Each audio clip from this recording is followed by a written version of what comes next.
नमस्कार दोस्तों, आपका स्वागत है एक और चार्ट पे चर्चा के एपिसोड पर, जहां पर हम डिस्कस करेंगे सबसे पहले कि इंडेक्स ने किस तरीके से परफॉर्म किया लास्ट वीक में, आने वाले समय में क्या इंपॉर्टेंट लेवल्स हो सकते हैं और फिर डिस्कस करेंगे कुछ स्टॉक्स ऑफ द मंथ जो कि आने वाले समय में कुछ परफॉर्मेंस दिखा सकते हैं, उस पे क्या लेवल इंपॉर्टेंट है और क्या ये लेवल इंपॉर्टेंट नहीं है।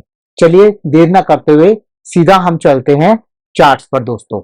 आइए सीधा चलते हैं हम चार्ट्स पर। तो दोस्तों अभी आपको मेरी स्क्रीन पर यहाँ पे जो चार्ट दिख रहा है वो दिख रहा है, अगर आप देखेंगे तो निफ्टी 50 का सबसे राइट हैंड साइड में मंथली चार्ट में अगर आप देखें, मैं इसको थोड़ा सा बड़ा कर देता हूँ।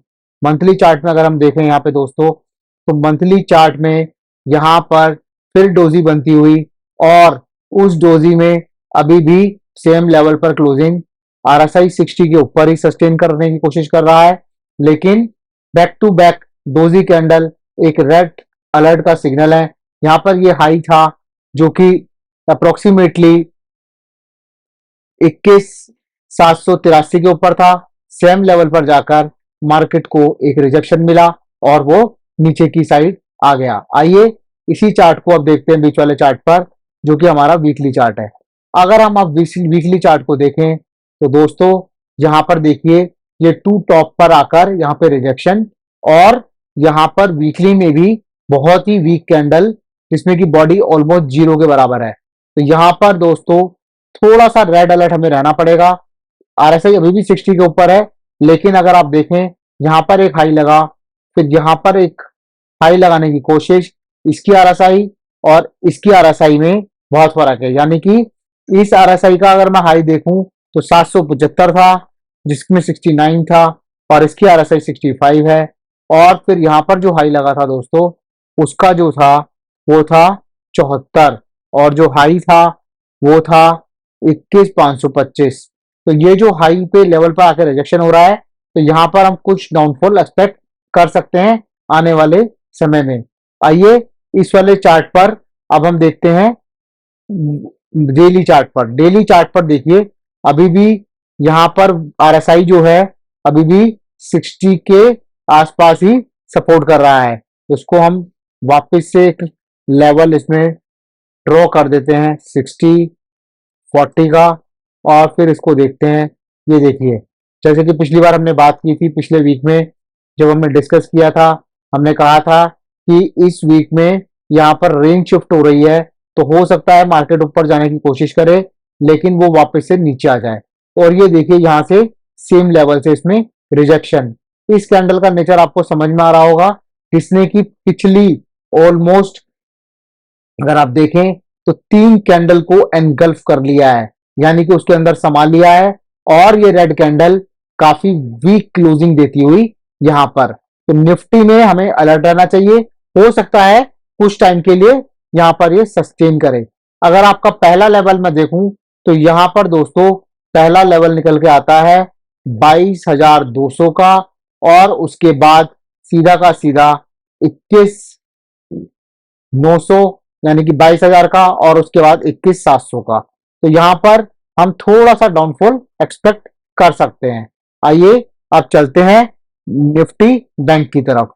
अगर मैं निफ्टी बैंक में जाऊं दोस्तों, तो यहाँ पे मंथली चार्ट में पिछले महीने, सॉरी निफ्टी ऑटो पर जाएं तो चलिए पहले निफ्टी बैंक को ही डिस्कस कर लेते हैं दोस्तों। निफ्टी बैंक निफ्टी बैंक को देखें तो निफ्टी बैंक में देखिए, अगेन मंथली चार्ट में अगर मैं देखूं यहाँ पर दोस्तों, तो मंथली चार्ट में पिछला महीना काफी स्ट्रॉन्ग था।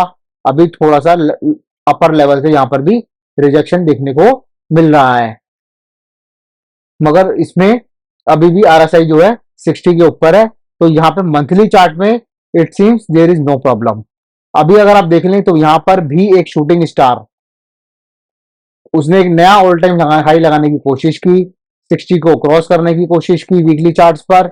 ये देखिए, इससे पहले वाले वीक में आरएसआई जो था 58 था, इस वीक में उसने 60 पे मोमेंटम में आने की कोशिश की, लेकिन यहाँ पर शूटिंग स्टार, और उसने क्या किया, यहाँ पर एक वीक कैंडल फॉर्मेशन जो कि डाउनवर्ड्स कर सकती है। इसमें भी इंपॉर्टेंट लेवल मेरा ये वाला जो वीक का लो है 46,600 और उसके बाद 45,800 और फिर सीधे 44,500 के लेवल देखे जा सकते हैं।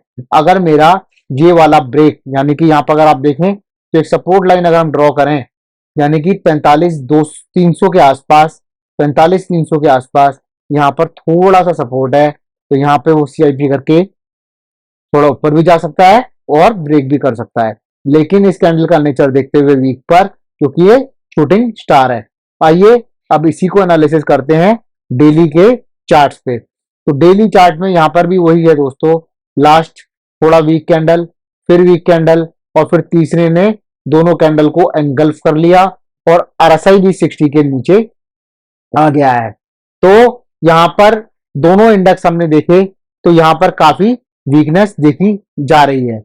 आइए अब देखते हैं ऑटो सेक्टर। ऑटो सेक्टर में भी थोड़ी वीकनेस देखिए, लास्ट मंथ काफी अच्छा, मंथली अभी थोड़ा वीक, वीकली यहाँ पे थोड़ा सा स्ट्रॉन्ग, RSI 60 के ऊपर बरकरार, और डेली में भी काफी एंगल्फिंग कैंडल यहाँ पर भी देखी गई, जिसने की ऑलमोस्ट पूरी एक को एंगल्फ कर लिया है। अगर इसका लो ब्रेक होता है आने वाले समय में, या फिर वो इस पे सपोर्ट दे सकता है, जो कि मेरा एक लेवल है यहाँ पर, ये 22,264 पर।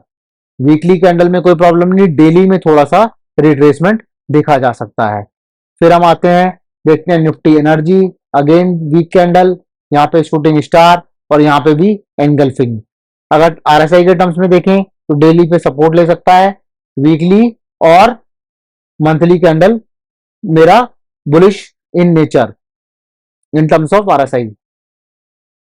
यहाँ पर FMCG अभी कंसोलिडेट ही हो रहा है, यहाँ पर भी कंसोलिडेट हो रहा है, साइडवेज है, और यहाँ पर भी वो साइडवेज ही है डेली चार्ट्स पर, और यहाँ पे back to back weekly candle ही बन रही है FMCG सेक्टर में। फिर हम आके देखते हैं दोस्तों इंफ्रा सेक्टर में। इंफ्रा सेक्टर में ये वाली RSI काफी अच्छी, वीकली पे वीक डोजी कैंडल्स बन रही हैं, और यहाँ पे भी एक डेली चार्ट पर अगर आप देखें, यहाँ पर काफी एक इंपॉर्टेंट यहाँ पर मेरे को एंगल्फिंग कैंडल दिख रही है, जिसने ऑलमोस्ट 4 कैंडल को, पिछले 4 सेशन को कवर कर लिया है। तो देखिए दोस्तों, ये काफी वीक यहाँ पर इंफ्रा सेक्टर हो सकता है on daily charts. IT sideways तीनों चार्ट्स पर, वीकली, मंथली और डेली पर। फिर मेरा मेटल आउट परफॉर्म कर रहा है, यहाँ पर देखिए एक इंपॉर्टेंट सपोर्ट जोन पे है 9172, अगर इसको बरकरार रखता है तो यहाँ पर कंटिन्यूशन हो सकता है, थोड़ा सा सपोर्ट लेकर थोड़ा कंटिन्यूशन देखा जा सकता है। तो मेटल सेक्टर स्ट्रॉन्ग है। निफ्टी मिड कैप को अगर देखें दोस्तों, मिड कैप में मंथली तो अभी शुरू ही हुआ है, लास्ट मंथ काफी स्ट्रॉन्ग था, लास्ट वीक अगर आप देखें उसमें एक दिन का एक last to last week it was strong, but last week it was very weak. Again यहाँ पर भी 1 2 3 ऑलमोस्ट 2 को एंगल्फ किया है। तो दोस्तों यहाँ पर अब हम देख रहे हैं PSC सेक्टर को, PSC सेक्टर काफी स्ट्रॉन्ग, काफी, केवल लास्ट दिन अगर आप देखें तो उसमें मूवमेंट नहीं है। फिर हम चलते हैं निफ्टी PSU बैंक्स में। ये देखिए यहाँ पर भी काफी वीकनेस देखी गई डेली चार्ट्स पर, तो यहाँ पर भी डेली पर रिट्रेसमेंट देखा जा सकता है, वीकली RSI के टर्म्स में काफी अच्छा, और मंथली तो अभी मेरा शुरू ही हुआ है। प्राइवेट बैंक डेली पे साइडवेज, वीकली पे भी साइडवेज, और मंथली पे वापस से 60 के लेवल की तरफ मुड़ गया है, तो प्राइवेट बैंक को हमें अवॉइड करना चाहिए। फिर स्मॉल कैप में देखिए मंथली काफी ऊपर, वीकली भी काफी ऊपर, और यहाँ पर भी उसने पिछले 3 सेशन को एंगल्फ किया, तो डेली पर यहाँ पर भी कुछ हमारे यहाँ पर देखा जा सकता है कि किस तरीके से यहाँ पे उसमें एंगल्फिंग आएगा। बेसिकली यहाँ पर अगर वो सपोर्ट लेके काम करता है स्मॉल कैप में, तो आप इसमें स्मॉल कैप में अच्छे स्टॉक्स को देख सकते हैं। तो ये जी हमारी सेक्टर एनालिसिस। आइए अब डिस्कस करते हैं कुछ ब्रेकआउट स्टॉक्स जो हो सकते हैं। आइए अब देखते हैं। अब आपके सामने पहले खुला है दोस्तों अतुल ऑटो का स्टॉक। अतुल ऑटो में अगर आप देखें दोस्तों, यहां पर इसने अपना ये ऑल टाइम हाई ट्राई किया था। सबसे पहले उसने ये वाला ब्रेकआउट किया था दोस्तों मंथली चार्ट पर। अगर मैं आपको दिखाता हूँ थोड़ा सा, मैं इसको, ये देखिए उसने यहाँ पर एक ब्रेकआउट किया था, ये वाला ब्रेकआउट करने के बाद यहाँ पर मैं एक लाइन ड्रॉ कर देता हूँ दोस्तों। ये देखिए यहाँ पर एक ब्रेकआउट हुआ था इस वाले लेवल से। ये जो ब्रेकआउट हुआ अब रीटेस्ट हो रहा है। रीटेस्ट होने के बाद अब आप इसमें अपनी पोजीशन बना सकते हैं। तो बैक टू बैक ये यहाँ पर आ गया है। तो अब इसका जो मेजर रेजिस्टेंस है वो है 687 और 700 के आसपास। तो 700 के लेवल को अगर ये क्रॉस करता है तो आप अतुल ऑटो में अपनी पोजीशन को, इसमें एक ब्रेकआउट कंफर्म होगा और ब्रेकआउट कंफर्म होने के बाद हम इसमें अपनी पोजीशन को बरकरार कर सकते हैं। और इसमें भी देखिए आरएसआई ने वापस से 60 के अबव ले लिया है। तो पहला स्टॉक था हमारा अतुल ऑटो। अतुल ऑटो के बाद दूसरा स्टॉक देखते हैं दोस्तों। दूसरा स्टॉक है, यहाँ पे भी देखिए ये अपने ऑल टाइम, यहाँ पर पहला एक ब्रेकआउट हुआ था दोस्तों, फिर उसके बाद ये वाला ब्रेकआउट हुआ और ये वाले ब्रेकआउट के बाद ये वाला एक ब्रेकआउट हुआ। इसके बाद अभी वो कंसोलिडेट कर रहा है। तो यहाँ पर जो इंपॉर्टेंट लेवल है गुजरात पीपा पाओ में, तो यहाँ पर अगर आप देखें तो ये मैंने लाइन ड्रॉ की है। यहाँ पे ये ब्रेकआउट कंफर्म हुआ, अभी यहाँ पे कंसोलिडेट कर रहा है। जैसी इसका हाई, यानी कि इस क्लस्टर का हाई दोस्तों 225 रुपए है। 225 रुपए के ऊपर अगर मेरी क्लोजिंग आती है तो ये अपनी चाल को ऊपर की तरफ कंटिन्यू कर सकता है। और इसमें जो लेवल देखे जा सकते हैं, आप कैलकुलेशन मेथड से यहाँ पर आप उसमें लेवल को कैलकुलेट कर सकते हैं। तो इसमें जो टारगेट आएंगे वो आप कैलकुलेट कर सकते हैं। तो यहां से अगर मैं मान लीजिए इसको यहां तक लगाता हूं दोस्तों, और मान लीजिए उसमें ये ब्रेकआउट आता है, तो यहां पर मुझे पता लगा कि यहाँ पे जो ब्रेकआउट है वो काफी लेवल के बाद हुआ था। इसका लो अगर मैं देखूं 47 से 200 सेम लेवल का मूव अपवर्ड में देखा जा सकता है in long term, in long term. तो आइए तीसरा स्टॉक, तो पहला स्टॉक दोस्तों हमने इस सीरीज में डिस्कस किया अतुल ऑटो, जो कि अपने ब्रेकआउट को रीटेस्ट कर रहा है और रीटेस्ट करके वापस से एक मूव बनाया है इस वाले लेवल को। उस मूव के बाद जब तक ये हाई, या तो इस हाई का वेट कीजिए और इस हाई के वेट करने के बाद, तो अगर आप देखें यहाँ पे कप एंड हैंडल का पैटर्न बन रहा है। या तो ऑल टाइम हाई के ऊपर क्लोजिंग का वेट कीजिए, या यहीं पर आप एक अपनी पोजीशन को बना सकते हैं। टेक्निकली इसका जो क्लस्टर का लो है, यानी कि इसका लो जो 470 है, यहां पर आप अपना स्टॉप लॉस रख सकते हैं और ऊपर की तरफ इसमें पोजीशन को बना सकते हैं। क्योंकि ये सब कुछ मंथली चार्ट पर हम डिस्कस करते हैं, टेक्निकल एनालिसिस करते हैं, तो आप इसमें लॉन्ग टर्म पोजीशन ही बनाइए। तो देखिए दोस्तों, पहला stock Atul auto, same structure पर ही ऑल टाइम हाई के पास ट्रेड करता हुआ हमारा गुजरात पीपा पाओ। फिर आता है दूसरा, तीसरा हिंदुस्तान कॉपर। अगर आप देखें यहां पर भी एक ब्रेकआउट पॉसिबल है, यहां पर भी एक ब्रेकआउट पॉसिबल है जो कि 47 के लेवल पर आ सकता है। तो जैसे ही इसमें 47 के लेवल पर ब्रेकआउट आएगा तो आप इसमें अपनी पोजीशन को बना सकते हैं।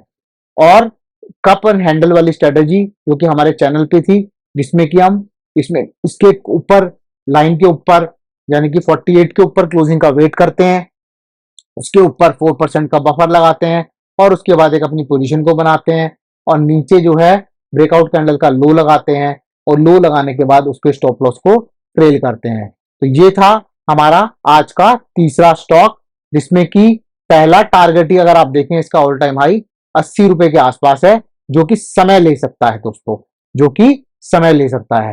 फिर आते हैं HDFC AMC। अगर आप देखें ये भी दोस्तों अपने ऑल टाइम हाई के पास एक ट्रेड कर रहा है। अभी छोटा सा रिट्रेसमेंट होता हुआ, रिट्रेसमेंट जैसे ही कंफर्म होगा और उसके ऊपर एक अच्छी क्लोजिंग स्ट्रॉन्ग कैंडल की आएगी, यहां पर भी हम एक अपनी पोजीशन को बना सकते हैं। तो तीसरा, चौथा जो हमारा स्टॉक है वो था अभी जो डिस्कस किया HDFC AMC। अब हम आते हैं पिरामल फाइनेंस पर। पिरामल पिरामल पर पिरामल में भी अगर आप देखें, जब ये स्टॉक मेरा लिस्ट हुआ था तो यही हुआ था लिस्ट दोस्तों 200 रुपए पे। और अभी इसमें देखिए सबसे पहला ब्रेकआउट इस वाले कैंडल पे आया, फिर यहाँ पर अभी इसमें, यहाँ देखिए आप, यहाँ पर भी एक ब्रेकआउट आ रहा है। जैसे ये ब्रेकआउट मेरा कंफर्म होता है, ये देखिए ये कंफर्म ऑलरेडी हो चुका है।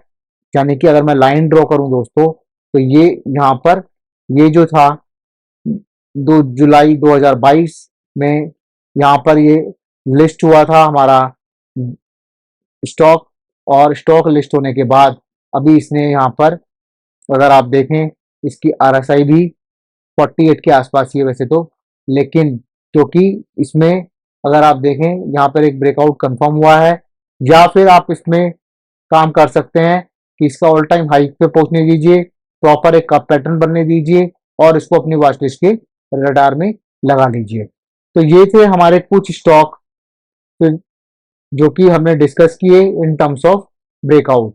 अब अगर आप देखें तो यहाँ पर भी एक स्टॉक है जो है रैमकी। रैमकी में अगर आप देखें तो ये अभी सबसे वीक कप पैटर्न जो हमने अभी तक डिस्कस किया वो है, लेकिन इसमें चांस क्या दिख रहा है दोस्तों कि यहाँ पर इसका लिस्टिंग हुआ जो कि लेवल था 467 के आसपास, उसके बाद ये नीचे रहा, फिर उसका एक अच्छा ब्रेकआउट देखा गया, उसके बाद ये फिर नीचे गिरा, नीचे गिरने के बाद अभी रिट्रेस हो रहा है। जैसे ही एक RSI इसका 60 क्रॉस करता है और ये वाला जो रीटेस्ट कैंडल था ग्रीन वाला इसके हाई को क्रॉस करता है, तो यहाँ पर भी एक पोजीशन को हम देख सकते हैं। फिर आता है मेरा वास्कॉन इंजीनियर्स, ये भी इसी कैटेगरी में है। अगर आप देखेंगे दोस्तों तो ये भी इसी कैटेगरी में आता है कि यहाँ पर एक ब्रेकआउट कंफर्म हुआ था पहले, ये देखिए यहाँ पर अभी वो रिटेस्ट हो रहा है। जैसी रिटेस्ट होके वो वापस से ऊपर जाता है या फिर ये वाले हाई का क्लोज होने का वेट कीजिए, और वेट करने के बाद इसमें जो ब्रेकआउट कैंडल बनेगा उसके लो का स्टॉप लॉस लगाइए और फिर उसको ट्रेल कीजिए। तो दोस्तों फिर एक और स्टॉक आता है जो कि है जुरारी इंडिया। जुरारी इंडिया में अगर आप देखें यहाँ पर मेरा स्टॉक था 2022 में, उसके बाद अगर आप देखें यहाँ पर एक ब्रेकआउट, और ब्रेकआउट करने के बाद अभी ये यहाँ पर वेट कर रहा है। तो जैसे ही इसका ये ऑल टाइम हाई ब्रेक होता है दोस्तों, तो यहाँ पर भी आप अपनी पोजीशन को देख सकते हैं। तो दोस्तों ये जो कुछ स्टॉक थे, ये देखिए यहाँ पे वीकली चार्ट पे भी आप इसको एंट्री कर सकते हैं, डेली पे थोड़ा वीक दिख रहा है। तो दोस्तों हमने डिस्कस किया जुरारी, फिर उससे पहले हमने किया वास्कॉन इंजीनियर्स, उसके बाद रैमकी, रैमकी के बाद हमने पहले डिस्कस किया Piramal pharma, SDFC, MC, SCC, GGPL और अतुल ऑटो। तो ये सब स्टॉक्स आप अपने रडार में लगा सकते हैं और इसमें अपने फाइनेंशियल एडवाइजर की सलाह के द्वारा आप इसमें अपनी पोजीशन को बना सकते हैं। हमने अपना टेक्निकल एनालिसिस आपके साथ शेयर किया है, किस तरीके से स्टॉक्स को एनालिसिस करते हैं, कहाँ पे एंट्री रख सकते हैं, कहाँ पर एग्जिट रख सकते हैं। तो दोस्तों इसी के साथ हम इस वीक का ये वीडियो समाप्त करते हैं और अगले वीक फिर मिलेंगे कुछ नए स्टॉक्स के एनालिसिस के साथ और मार्केट की एनालिसिस के साथ। अगर आपको हमारा वीडियो पसंद आ रहा है तो इसको लाइक करना ना भूलें, और अभी तक आपने अगर हमारा चैनल सब्सक्राइब नहीं किया है तो उसको सब्सक्राइब जरूर करें कुछ लेटेस्ट अपडेट्स के लिए। तो इसी के साथ हम ये वाला वीडियो समाप्त करते हैं दोस्तों। जय हिंद, धन्यवाद।